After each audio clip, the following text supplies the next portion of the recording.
खेत तैयार करने से पहले एक और मैं आग्रह करता हूं, अभी हमारे यहाँ पर भी वही समस्या है जो पूरे पश्चिमी उत्तर प्रदेश में है, जहाँ मैं खड़ा हूँ यहाँ पे भी वही है।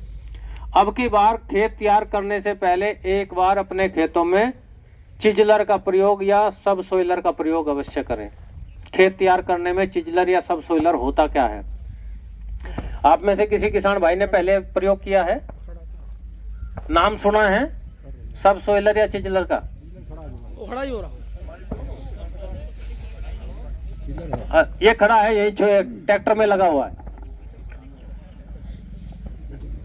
चिजलर ये सिंगल फ्रो है, सब सोइलर इसको बोलते हैं। एक फाल मिलेगी आपको 3-3.5 फीट लंबी, एक फाल बस। इसे जब आप खेत में चलाते हैं तो दिखाई भी कुछ नहीं देगा इसने कुछ किया है, ऐसा भी कुछ ज्यादा महसूस नहीं होगा कि हाँ इससे कोई नुकसान या लाभ आपको नजर आ रहा है। लेकिन इससे लाभ और नुकसान का मैं बताता हूं। इसमें जो इसकी डेप्थ है वो लगभग 2 से 2.5 फीट तक जमीन के अंदर जाने की डेप्थ है। इसकी गहराई 2 से 2.5 फीट तक उस जमीन को चीरने का काम करता है, जो हमारी जमीन में हैवी मेटल्स और एक ऐसी लेयर, बार बार बड़े बड़े ट्रैक्टर हम खेतों में निराई गुड़ाई जुताई के लिए इस्तेमाल कर रहे हैं, रोटावेटर चला रहे हैं, तो 6-7 इंच 8 इंच के बाद एक लेयर सी डेवलप हो गई है, हार्ड पेन डेवलप हो गई है, जिससे खेत में पानी सोखने की सामर्थ्य ही नहीं रही है।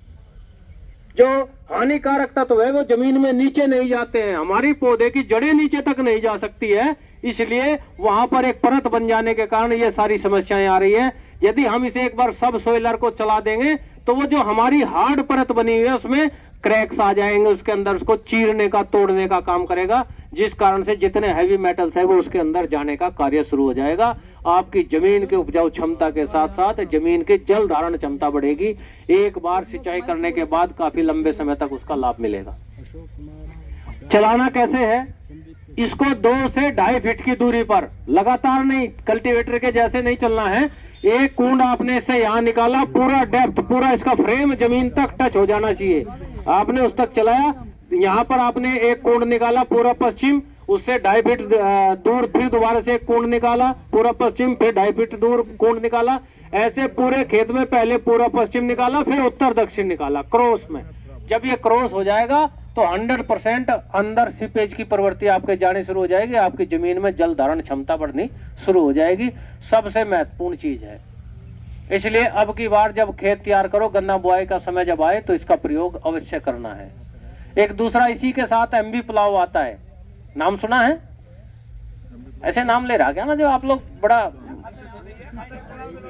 अच्छा जी, ये खादर का तो मैं सिद्धांत बनवा देंगे। अभी थोड़ी देर गोष्ठी समाप्त होने दो, मैं खुदवा के दिखाऊंगा यही आपको खादर। यदि आप 6 इंच 8 इंच गहरा खोदने के बाद यही खादर नजर ना आ गई, इसमें केवल जो ब्लैक सोयल फर्टाइल सोयल है वो 8 इंच पे रह गई है, 6 इंच पे रह गई है। उसके नीचे हैवी मेटल्स जाने बंद हो गए, उसके नीचे सारी चीजें जानी बंद हो गई है, तो हम उसी के ऊपर इतना ही दायरा बना लिया हमने केवल खेती करने के लिए। यदि ये जो यंत्र अब आने लगे, ये इसीलिए आने लगे क्योंकि अब कल्टीवेटर और आपके रोटावेटर से हम खेती ज्यादा लंबे समय, गेहूं तक तो ठीक है, धान तक ठीक है, गन्ने तक ठीक नहीं है। गन्ने के केस में हमें मिट्टी को पलटना पड़ेगा। एमबी प्लाव का मतलब है एक ऐसा हल जो पहले हम चलाते थे, उस हल में मिट्टी ऐसे पलटती थी, अब कल्टीवेटर आए बीच से थोड़ा थोड़ा वहीं भुरभुरी बनाने का काम करते हैं, रोटावेटर आया वो 4 इंच में भुरभुरी बनाने का काम करता है। एमबी प्लाव का मतलब है 1 फीट गहराई से मिट्टी को पलट के लेके आएगा, नीचे की मिट्टी ऊपर, ऊपर की मिट्टी नीचे, ताकि आपकी जहां पर जब आप गन्ना बोएंगे तो जड़ों का दायरा 6 इंच ना होकर 8-9 इंच 10 इंच तक उसका दायरा बढ़ जाएगा, इसलिए वो एमबी प्लाव है। उसमें जो आपने फसल अवशेष गन्ने की पत्ती वगैरह यदि नीचे चली गई, वो मिट्टी के अंदर दब गई, तो वो वहीं सड़कर जीवाश्म कार्बन का काम करेगी। मैं भी कह रहा था कि हमारी जमीनों में जीवाश्म कार्बन की कमी हो रही है। ये कोई अलग से कहीं से चीजों से डालना बड़ा टिपिकल टास्क है, बड़ा कठिन कार्य है कि जीवाश्म कार्बन कहीं बाहर से लाकर हम डाल दें। वो अपनी जमीन में फसल अवशेष जो बचते रहे वे अंदर वहां दबते रहे, सड़ते रहे, वही जीवाश्म कार्बन का काम करते रहे।